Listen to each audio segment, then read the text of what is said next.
Hi, it's Tamsin here from Babbling Books. Today we're going to have a chat about one of my favorite genres of books, or perhaps subgenres of books, which is post-apocalyptic fiction. So let's talk about my favorite books about the end of the world. So, in order from least depressing to most depressing, my absolute favorite book about the apocalypse has to be The Dog Stars by Peter Heller. It's a brilliant book about a guy named Hig and his dog and his aeroplane, which are really the only two things that he has left in post-apocalyptic America. It follows his journey of sort of self-discovery and also discovery of the different parts of America which have fallen to anarchy and have become quite a very depressing place to be.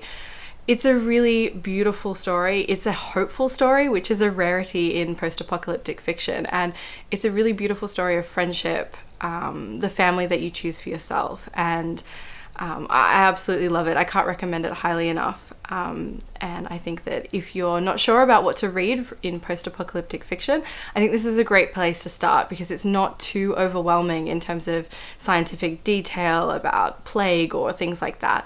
And it's just a really easy to read novel, which made me cry so much that I was late for work. So, any book that can do that comes highly recommended. My second favorite book about the apocalypse has to be Station 11 by EMILY St John Mandel. It's another slightly hopeful take on the apocalypse. It covers both the time during the apocalypse, which is basically a virus which infects people all throughout the world, but particularly in this book in America. It follows Kristen, who is a performer in a traveling Shakespeare performance group, which is set up following sort of stabilization in the post-apocalyptic world.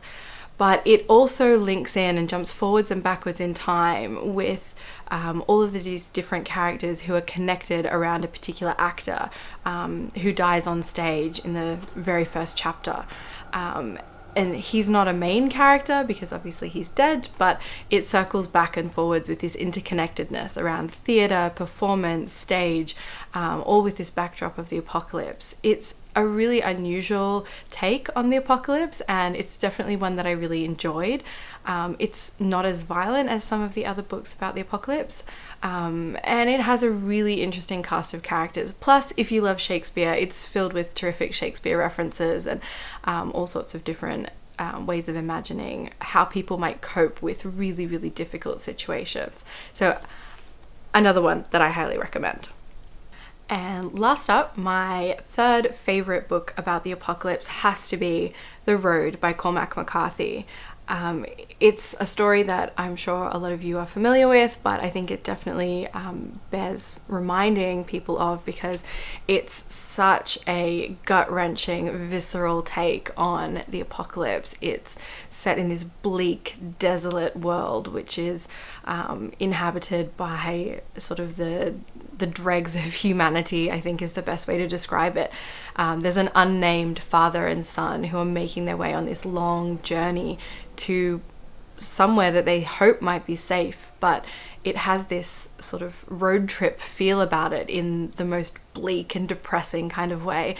It is a really, really sad book. It's heart-wrenching, and if this doesn't make you cry, then you're probably really heartless.